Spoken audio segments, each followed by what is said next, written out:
वे झरने को पार करके झरने के दूसरी ओर चले गए। तभी उन्हें जंगली जानवर की दहाड़ सुनाई दी।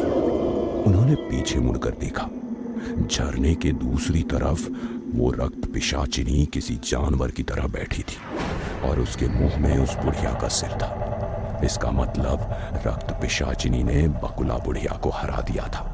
उसने बुढ़िया के सिर को थूका और उन दोनों की ओर दौड़ने लगी। विकास चिल्लाया, सुशांत भाग! वो उस आवाज का पीछा करते हुए जंगल में भागने लगे। जैसे ही वे भागे, उन्हें दूर एक बड़ा पीपल का पेड़ दिखाई दिया जिस पर दीपक जल रहे थे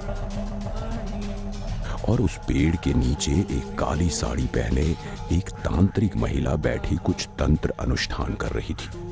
वो चारों तरफ से सफेद घेरे से घिरी हुई थी। सुशांत ने पीछे मुड़कर देखा तो रक्त पिशाचिनी कुछ ही दूरी पर थी। वो दोनों कुछ सोचे बगैर सीधे उस घेरे में चले गए और जमीन पर बैठकर जोर जोर से हाँफने लगे। थकान की वजह से उनकी सांस तक अटक रही थी। कौन है आप लोग?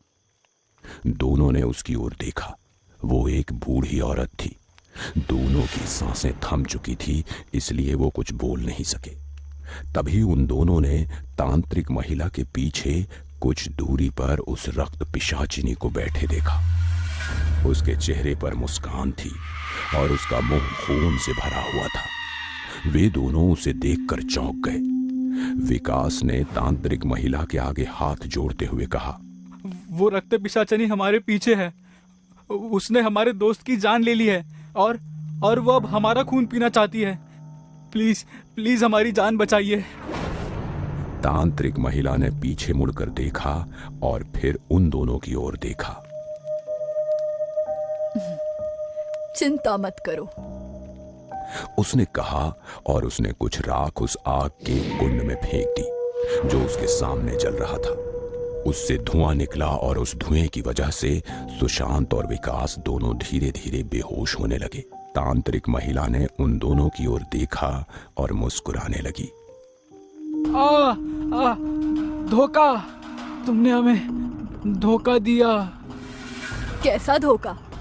मैंने तुम्हें नहीं, मेरी बच्ची से कहा था चिंता मत करो, तुम्हारा शिकार यहाँ से नहीं भागेगा।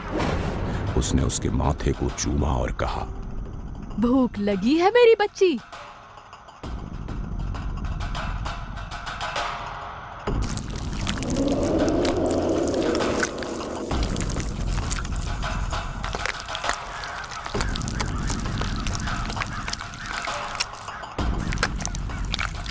जब विकास को होश आया तो उसे मांस फटने की आवाज सुनाई दी। उसने अपनी आंखें खोली और आवाज की दिशा में देखा। वो रक्त पिशाचिनी सुशांत के शरीर के मांस को फाड़ रही थी। अब वो शरीर नहीं बल्कि आधी खाई हुई लाश थी। वो उसके मांस को दांतों से कुरेद रही थी और निगल रही थी। उसका आधा चेहरा खून से लथपथ था। उसकी माँ मतलब बूढ़ी तांत्रिक महिला उसके पास ही बैठकर उसे खाना खाते देख रही थी। उस घिनौने मंजर को देख विकास की रूह कांप उठी। उसने वहां से भागने की सोची, लेकिन उसका पैर कुचला हुआ था। तभी रक्त पिशाचिनी ने विकास की ओर देखा। उसने अपने दांत पीस लिए और अपने खूनी होंठ चाटे। उसी समय रक्त पिशाचिनी को अचानक कुछ महसूस हुआ और उसने अपनी गर्दन घुमा ली। उसके चेहरे पर डर की झलक फैल गई। वो कुछ देर तक उस ओर देखती रही और फिर एक छोटी लड़की की तरह चिल्लाती हुई अपनी माँ के पास जाकर बैठ गई। उसके साथ साथ उसकी माँ भी डर गई थी। विकास ने उस दिशा में देखा जिधर रक्त पिशाचिनी और उसकी माँ देख रही थी। विकास को दूर झाड़ियों में कुछ हलचल दिखाई दी। शायद उस रक्त पिशाचिनी से भी बदतर कोई प्राणी उस झाड़ी से निकलने वाला था। यही कारण था कि दोनों माँ बेटी इतने डरे हुए थे। विकास उस झाड़ी को देख रहा था। इसी बीच काली धोती पहने एक आदमी उसमें से निकला। उसकी दाढ़ी और लंबे बाल थे, जिससे वो कोई तांत्रिक की तरह दिख रहा था। उसका चेहरा तेजस्वी था। उसे बाहर आते देख दोनों माँ बेटी चिल्लाने लगी। और बूढ़ी औरत रक्त पिशाचिनी को अपने पेट से चिपकाकर पास के पीपल के पेड़ पर चढ़ गई। कुछ ही देर में वो दोनों गायब हो गईं। वो आदमी कोई आम आदमी जैसा नहीं लग रहा था, क्योंकि रक्त पिशाचिनी उसके डर से भागी थी। इसका मतलब ये था कि वो निश्चित रूप से एक ताकतवर व्यक्ति था। वो आदमी विकास के पास गया।